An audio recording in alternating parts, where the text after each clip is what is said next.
Tööinspektsioon kogub ja jagab paremaid praktikaid, mis on headeks näideteks ettevõtetele, kes soovivad oma töökeskkonda parandada. Teie ees on laureaadid 2016.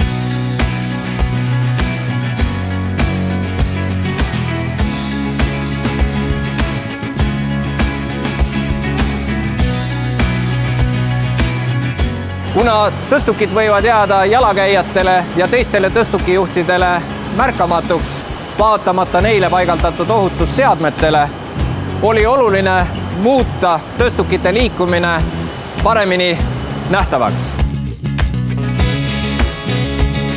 Ettevõte otsustas investeerida ohutuse parandamisse läbi BlueSpotide kasutuselevõttu. Töötab see selliselt, et tõstukile paigaldatud sinine valgusti suunab põrandale sinise täpi. BlueSpot tuleb pimeda nurga tagant enne tõstukit välja ja annab jalakäijale ja teistele liiklejatele aega varasemaks reageerimiseks. Piisavalt, et mitte kokku põrgata.